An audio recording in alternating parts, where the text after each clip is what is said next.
Really quick before we jump into today's upload. Last night's upload, the update thing, I don't read into things. Like when people were like, your computer crashed and it was less than a year old. Maybe that's the government telling you to stop the accident. I don't read into things like that. Crap happens. Me getting pulled over, like the way that it went down with 2 state troopers and a sheriff, pretty much boxing me in at the end of everything after it was all done, and then going over to this alcove where they sat. People were like, well, maybe he typed in your dad's last name or your last name and your dad. My dad doesn't have a record. All right. He wouldn't be in their database. Since this channel started, I've told people that my dad retired from the Navy. He was an intelligence officer with the Navy. That was his career. He retired from that. He's the straightest arrow you can get. My dad looks at a traffic infraction as a crime. That's the real legit of how he is. So they type in your number. He had my registration. He had my license. There should have been no reason why my dad's name popped up in there. Yes, it's going to get thrown out. I'm talking about how the weirdness of everything went down. And I have been talking about the Border Patrol agent stuff and stuff meeker. Okay. I really have a feeling that something may be up. I'm not talking about why I got the ticket. I know what happened. Okay. My dad has no record, so his name shouldn't have been on that ticket. Get what I'm saying now? It's cut and dry. I really do believe that was kind of something saying, hey, check this out. Go to court, whatever, get it thrown out. But to bring it to my attention that we know who your family is, we know who you are. Stop. Now you get what I'm trying to say last night? Let's get into the upload. Well, greetings and salutations, everyone. I hope everyone is doing well today. Today I have one heck of an upload for you guys. I've got some terrifying subscriber submissions. Absolutely terrifying. I've got some scientific evidence that may point to a possible answer of what these creatures are. I also have a photograph that many of you may not have seen. A photo that was taken by Kirk Stokes of a Dogman. Before we get into this, a couple links. As you know, I rely on Patreon, PayPal, and my merch to help the channel to continue to grow and go. The links to Patreon and PayPal are in the description below. My merch displayed directly under the video. Also, Dogman Frightening Encounters, Volume 1 through 3, the audiobook versions. They were written and researched by Tom Lyons, narrated and produced by me, Jeff Nadolny. Those audiobooks are available on Audible, Amazon, and iTunes, the links to which are also in the description as well. And finally, last but definitely not least, if you'd really like to help support this channel to continue to grow and go, simply subscribe, click that like button, and please leave a comment. It really does help, and guys, it definitely matters. Now, everyone, I have taken far too much of your time. Let's get on with today's upload, shall we? All right, everyone. So we'll start the upload with the subscriber submissions and work our way into the possible scientific evidence and Kirk Stokes photograph. Let's get into the subscriber submission. Now, the subscriber had submitted one encounter previously. I had narrated it, and I'm going to get her to come on, hopefully. She sent me her second, so I'm going to share both with you all. That way, you guys have them fresh in your head. So, let's do this. Hey, Jeff. This is my second email I've sent you, but I understand that you're a busy guy. I figured I'd just go ahead and send you my first encounter I had with what I believe to be a Dogman. Although it was late and dark and I was unable to see much, I felt that it was either a Dogman or a Sasquatch, since both are numerous in this area. I'm leaning towards Dogman because some of the things my family talked about in the area involving them. It happened at around 1:30 a.m. in eastern Kentucky, Appalachia, on a sultry June night while a friend and I were sitting on my family's porch in eastern Kentucky mountains. To set the scene, the house sits on what we call a bottom, right next to the Elkhorn Creek in Pike County, Kentucky. The house is approximately 15 feet from the creek bank, and there's a 15-foot drop down to the water depending on rainfall and water depth. We were listening to typo negative black number 1 to be exact, and we just were relaxing, listening to the night sounds and some music. As we were sitting smoking, we heard everything just go quiet, and then noticed what sounded like footsteps in the distance running up the creek. Running up the creek, on big, jagged, slippery shell rocks that even an Olympian could not balance on, much less run across, and believe me, I know I've had the hysterical pleasure of witnessing a few try unsuccessfully to prove their athletic prowess on these rocks. As we continued to listen, we thought that at first it had to be a man running. We could clearly hear 2 feet splashing through the water, running freight train fast. As it got nearer to the house and a large back area of the yard, whatever it was suddenly tore straight up that 15-foot bank and without missing a single beat, tore down trees, shrubs, and everything in its path. It was terrifying at that point because clearly this was no man. As the steps drew closer, I looked up just in time to see my friend, the brave soul of a man he was, standing in the closed doorway, with his eyes the size of cantaloupes staring at me in terror. Yeah, he ran and left me. I guess he was just waiting for me to die there by myself as I stood and started to walk quickly up the 7 steps to the upper level of the porch and the front door. I heard this thing tear back down that 15-foot bank, just feet from my porch, and back into the creek. I turned at the top of the stoop and managed to get a glimpse of something huge and pitch black running past the house and continue barreling down the creek.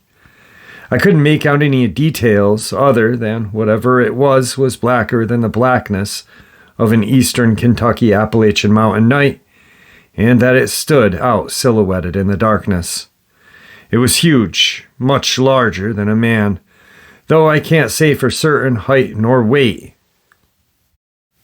Running on 2 legs after I heard it run past our property and beyond that, I decided I had enough big black freight train beasts for the night and decided that it was way past my bedtime. Also, I was pretty upset that my friend had just left me high and dry to face my inevitable death alone. I did manage to pretend to be brave enough, long enough to walk back down those steps to the porch and turn off the radio, even though every part of my body was screaming to run in the opposite direction towards the door and the safety of the house. Anyway, I figure I'd share this encounter, and if you ever wanted to use it on your channel, please feel free. I know it's not super exciting, but it was, sure enough, a jolt to my nervous system. My second encounter, similar, involving something pushing the entire tree across the road from that same house one night when I was out wandering around alone, and a plethora of terrifying paranormal encounters, if you're interested. Anyway, thank you for your time, and God bless you and the entire Dogman fam. Her second encounter. Hey Jeff, it's Stephanie. You recently narrated one of my encounters with an unknown cryptid I believe to be a dogman. I want to thank you for giving a voice to that encounter. I also wanted to share another strange Kentucky encounter with you that I experienced with another unknown entity. The second encounter took place in rural Billet County, Kentucky. I was hanging out with some friends one night in this little dinky shed made out of plywood in the woods that we called Clubhouse, listening to some Floyd and smoking, just chilling. After a while of this and talking teenage nonsense, someone decided it would be fun to watch Faces of Death, since this clubhouse had electricity that ran to it from an area a little further away. Not my idea of fun, so I decided to duck out and just sit by the campfire by my lonesome in the woods and contemplate. I was surrounded by woods on all sides except one, and there was a huge grassy field, covered in 6 to 7 feet tall grass that ran for several miles behind these woods. So this was back in the 90s, a pretty isolated rural area. As I sat on the picnic table next to the fire, I stared into the orange flames and watched them jump and dance, along to the thoughts running through my head. Slowly, though, I began to feel an overwhelming sense of being watched from the trees, like there's something not good kind of being watched. I had an intense urge to just book it as fast as possible from this area, but away from what? I had no clue. So I continued to sit and scan the surrounding wooded area for anything unusual that would account for this unnerving sensation. Oddly enough, I didn't hear any forest sounds, even though it was early fall and the trees were still dense and full of life. What I did hear clearly was the sound of crunching forest debris and breaking branches and something heavy moving to the right of me just inside the deeper trees. At first I thought it was a deer, had been a deer, but it was walking continued, and I realized this thing wasn't just walking, it was pacing. It would pace a few feet, break a branch or two, then stop. Then it would circle around from the opposite direction, all while pacing, snapping branches and limbs, then stopping and waiting again. It was not behavior for any known animal in that neck of the woods I have ever heard of. I realized after about 5 minutes of this that it was circling my position. And not only was it circling my position, but it was gradually moving closer to the fire and picnic table I was seated on. I felt the most ungodly sense of evil emanating from whatever this was. I'd never felt such a feeling in my entire life.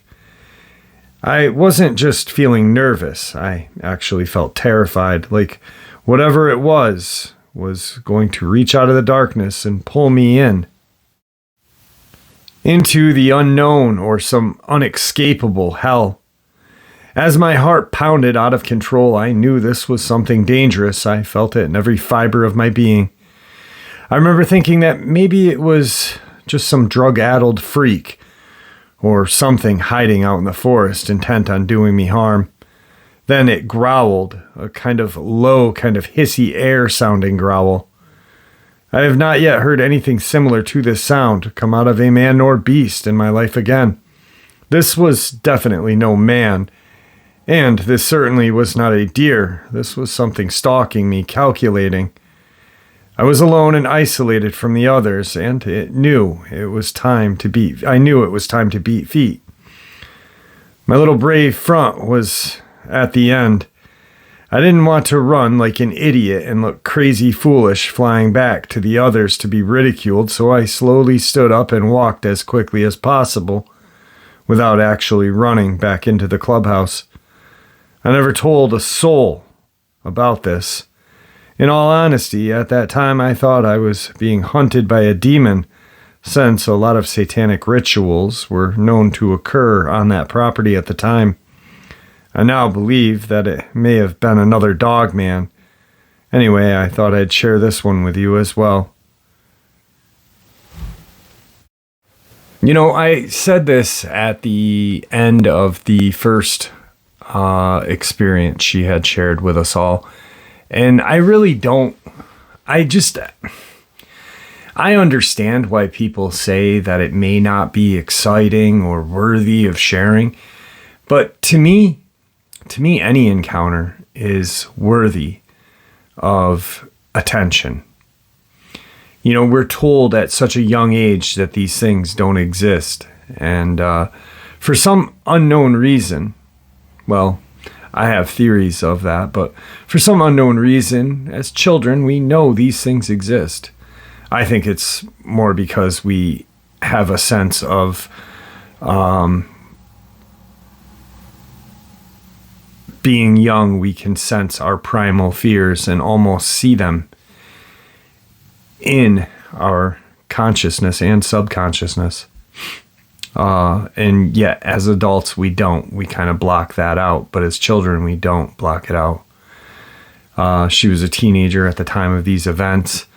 So just on the precipice of, being an adult and not being able to envision what our forefathers were dealing with back in the day. I'm not talking about World War revolutionary. I'm talking about, the birth of humankind when we were hunted by these creatures and we just had spears and fire. So I really do appreciate it, and all encounters deserve attention. On to tonight's second half. All right, so part 2 of this upload is the the photo and video. I'll include the video as well, but the photo that Kirk Stokes shared with me the night that we did our interview. I just actually texted with Kirk moments ago, and I'm going to have him back on. So I hope you guys are looking forward to that. He's got some experiences that he wants to share, a werewolf experience, and a couple of other ones. And I have a lot of respect for Kirk. I commend him for coming back into the community after all of the just crap he endured and mistreatment from people that were interviewing him back in the day, pretty much using him for his research to make their channels and their name something that it really probably shouldn't have been. So this is the photo that Kirk shared with me. You can see that it is very blurry, but we were talking about that one day, and I said, well, do you think that possibly these creatures manipulate footage, whether it be old time footage, new kind of video feed and stuff? And, with electromagnetic pulses and stuff like that, that can disrupt even old photo footage, like Kodak stuff, Polaroid, I mean. The Russian government really wanted this person, not Kirk's, but another scientist's work in Russia, because she had proven that Bigfoot can cloak and use portals. So I really think there is some sort of magnetism or some sort of pulse wave, whether it be the infrasound or whatnot, that really disrupts photo capability. But here's that photo, and as you can see, Kirk put his name in there, so it cannot be, that's his copyright right there. And there's Kirk's video, and I share it because I don't want it to be forgotten. To me, this is some of the best proof ever. And I remember last time I shared it, a person was like, how many times are you going to share this? As many times as I want, buddy. As many times as I want. Hopefully Kirk will share some more footage with us as time goes on. And, I really value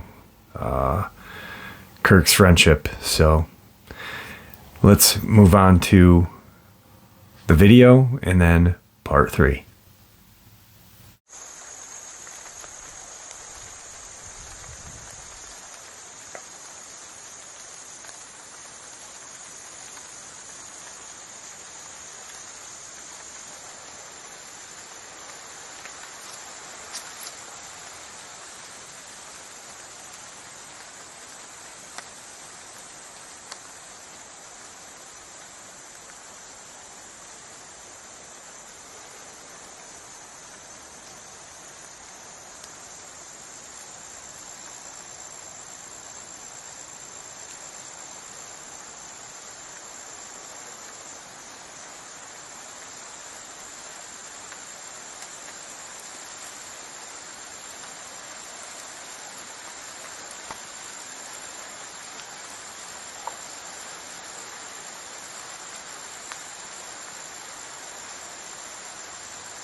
This final part of the upload is something that we talked about during the live stream last Saturday.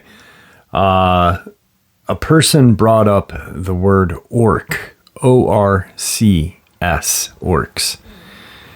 And instantly it brought me to an amazing article that I read, which that article then brought me to an amazing book that I then bought immediately that day, the Kindle version. And then when I could get the hardcover, bought that. And it kind of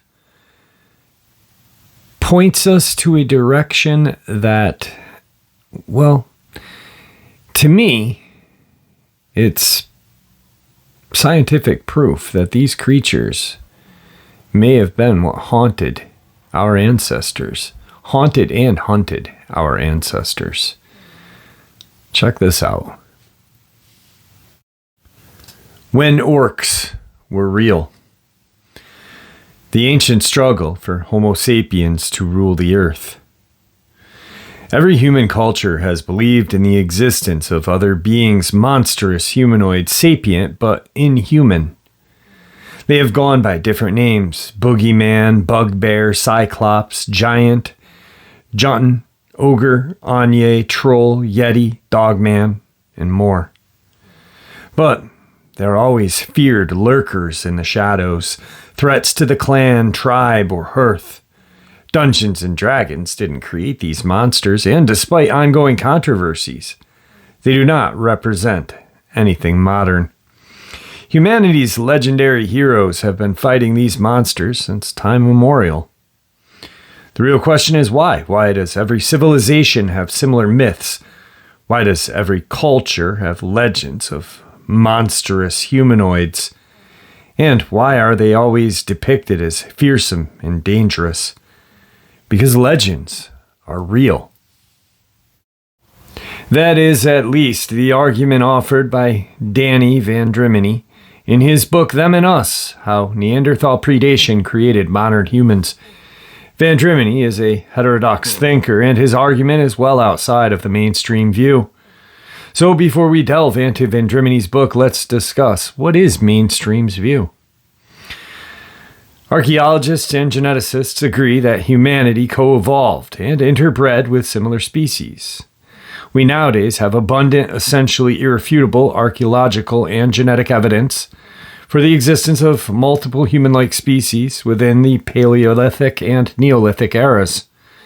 These include the Neanderthal, the Denisovian, the Hobbit, and several recently discovered and uncategorized species, such as the Nesher Ramla, Homo in Israel.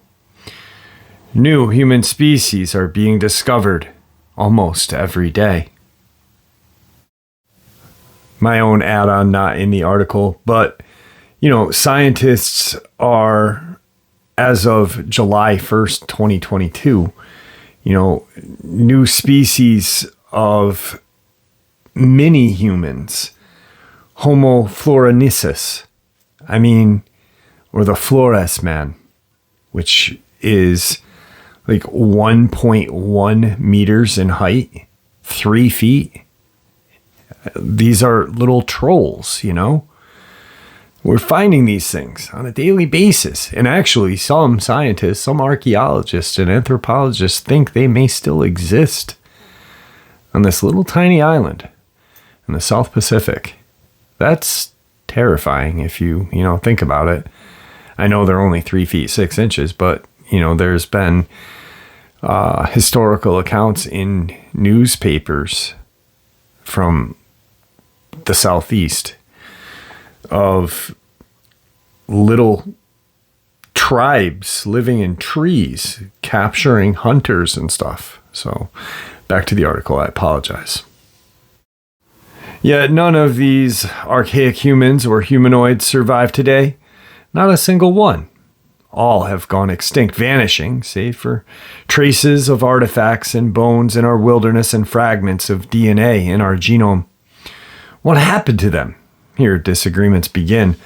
The possible causes of extinction identified by scientists include extinction from parasites and pathogens, extinction from interbreeding into humanity, extinction from inability to adapt to climate change, extinction from natural catastrophes, and extinction by war with humans. The latter view, which suggests that the human race brutally extinguished another sapient primate it faced, was first proposed by French paleontologist Marceline Boll way back in 1912. It was then promptly ignored for decades, as explained in the archaeology of warfare and mass violence in ancient Europe.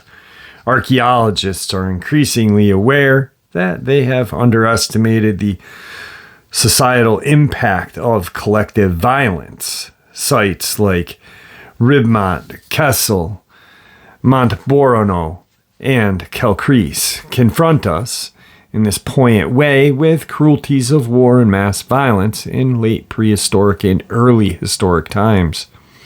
There's a growing critique that archaeology has marginalized violence and presented too pacified a view of the past, actually. It wasn't just archaeology that was biased. Academics of all sorts hate violence, and for decades they systematically marginalized it from their explanations of events. Only within the last 20 to 30 years has mainstream academics and scientists accepted the ubiquity of violence in man and its closest kin. Anthropologists systematically underestimated the violence of indigenous peoples, perpetuating the myth of the noble savage. Now, they have admitted the level of violence in prehistoric times and non-state societies was much higher than today. Biologists believe that chimpanzees were only violent because of interactions with humans. Now they've confirmed that violence is innate to chimpanzees, who routinely engage in war and murder. Historians argued that Indo-European language, culture, and bloodlines spread through migration and trade. Now they've acknowledged it was through large-scale violent conquests.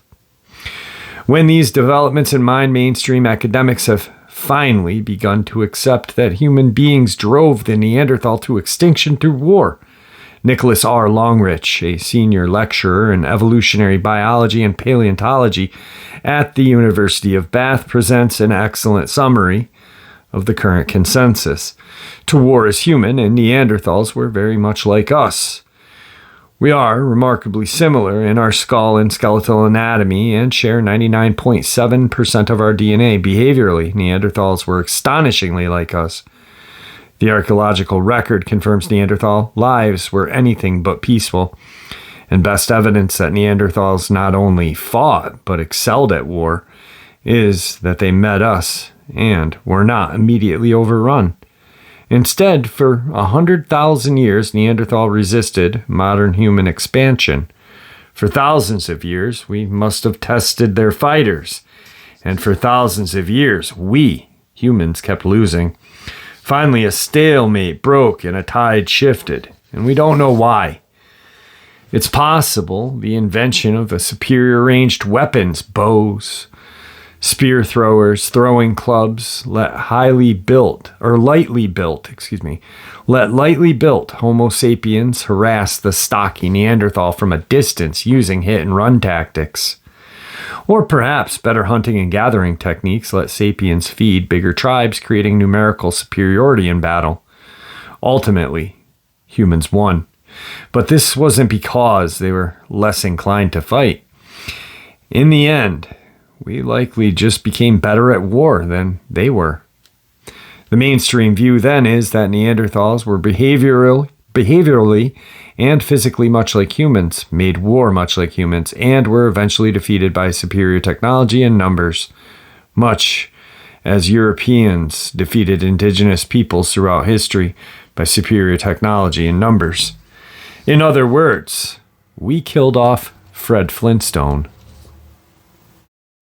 Now, this is where it gets very interesting, and I encourage everyone to pay attention to this because, the beginning part may have been a little boring. We're not talking about Dogman, Jeff. But we are essentially. Check this out. This is where it gets real good. The heterodox view. Let us now consider Danny Van Driemeni's view. Van Driemeni agrees with the mainstream that Neanderthals were driven to eventual extinction by war with Homo sapiens. Where he parts way with mainstream is his assessment of what Neanderthals were like. Van Driemeni is a scientist, so this is very important. Van Driemeni shows Neanderthals were apex hunters. What else is? Analysis of isotopes of bone collage has shown that Neanderthal diet was 97% meat. They are estimated to have eaten 4.1 pounds of fresh meat a day. Ample evidence exists to show they possibly have used stone-tip weapons. Their bones littered their caves. We know Neanderthals hunted woolly mammoth, giant cave bears, woolly rhinos, bisons, wolves, and even lion or cave lions, the most dangerous and lethal animals on Earth. Neanderthals were cannibals. A number of Neanderthal sites reveal bones that had been caught and cracked to extract marrow. While this hypothesis was initially rejected, a recent find in El Cedron in Spain revealed numerous Neanderthal skeletons with the unmistakable marks of butchery by cannibals wielding axes, knives, and scrapers. Neanderthals had more robust bones, heavily muscular than a human Homo sapien. They weighed 25% more than a human. What else weighs 25% more than a human? They were so heavily muscled that their skeletons had developed extra thick bones. One of the most characteristic features of the Neanderthal is the exaggerated massiveness of their trunk and limb bones. All of the preserved bones suggest a strength seldom obtained by modern human. Quoting paleoanthropologist Eric Trinkus, a healthy Neanderthal male could lift an average NFL linebacker over his head and throw him through the goalposts. Neanderthals also evolved extremely thick skull, postcranial hyperrobustity, that protected them in close quarter confrontation with prey. They all had kyphosis, which hunched their backs and gave them a distinct profile and gait. What else has a hunched back, my friends? Neanderthals' teeth were twice as large as human teeth, according to a 2008 anthropologist research. Their mouths could open much wider than a human's mouth, enabling them to take extremely large bites. Judging by the size of their jaw, they had a tremendous bite force. Neanderthals evolved in Ice Age Europe and had specific adaptations to climate. They had short limbs, large noses, compact torsos. Most importantly, they were covered with thick fur. Since no Neanderthal cadaver survives, this point cannot be proven, but Van Driemeni points out that every primate except Homo sapiens is covered with fur, and that every cold-adapted mammal during the Ice Age had thick fur, including mammals that were hairless in Africa, such as the elephant and rhinoceros. There's no reason to believe Neanderthals were hairless except for the desire for them to look like us. And the only way Neanderthals could have survived in the Ice Age without fur was if they made thick protective clothes.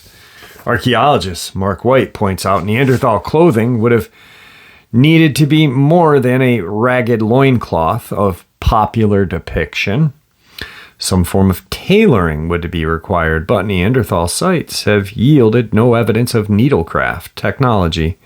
They were not making clothes because they had fur. So, what are we talking about? Well, it's going to get even more clear. Neanderthal's skull were extremely large eye sockets, suggesting very large eyes. That in turn suggests Neanderthals were nocturnal. However, the large eyes pose a problem. In the Ice Age, Europe would have presented Neanderthals with blinding sunlight reflecting off the snow. Van Driemeni suggests that the Neanderthals had vertically aligned slit pupils, which enabled them to use the full diameter of the lens in low light while shutting out bright light by day. Nocturnal primates, such as the Rhesus monkey and owl monkey have large eyes with vertically aligned slit pupils. Van Drimini suggests Neanderthals also had a tapetum lucidum, like a cat, that made their eyes shine in the dark and had a dark sclerilla like that of other primates. What? Are you hearing this? This is where it gets a little creepier, too. Neanderthals had distinct facial prognathism that featured large, broad noses. Van Drimini argues that this suggests a Neanderthal snout with a dog-like nose designed for scent hunting. This was useful during nocturnal raids. Neanderthals didn't speak. He quotes a September 2008 talk presented to the American Association of Physical Anthropologists.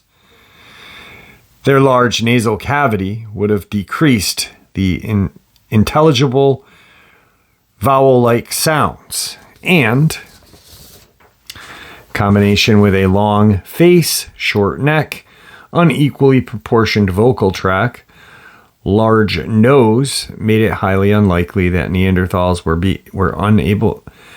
Neanderthals would have been unable to produce speech. Neanderthals' tongues were also not shaped to speak. Clearly, overall, the evidence suggests a creature that had a deep timbre and used lots of guttural sounds. The Neanderthal that Van Drimini describes is thus a terrifying creature, a hunched cannibalistic predator with large, shining eyes, an animalistic snout covered with thick fur and massive muscles built for combat hunting at night with brutish guttural voice, and a large mouth with huge teeth and powerful jaws. It didn't look like Fred Flintstone. No, my friends, this is possibly a werewolf, bugbear, or ogre, whatever you want to call it. It's been appearing in our myths and legends for thousands of years, and it's humans' greatest enemy. The last part I'll share before it gets talking more about anthropology and stuff, but I encourage you guys to get this book because it truly is amazing. Now, let's learn why we fear the night. According to Them and Us, Neanderthal and human were predator and prey, and humans were the prey. Neanderthals came upon helpless humans at night, slew our men and women and children. How did you think Neanderthal DNA got into our genome? They bred with the women.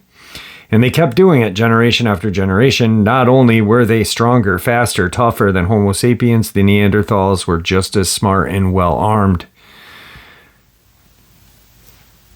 Even if they weren't using spears and stuff. If they were just using their natural strength, their animalistic snouts with their massive bite force, claws as nails grow.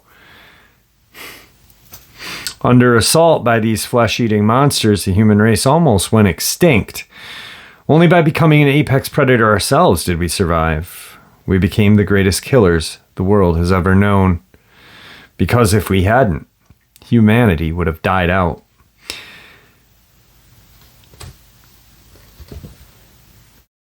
The rest of the article discusses a bottleneck that humanity went through where humanity almost was destroyed. And humanity almost collapsed by what? Our biggest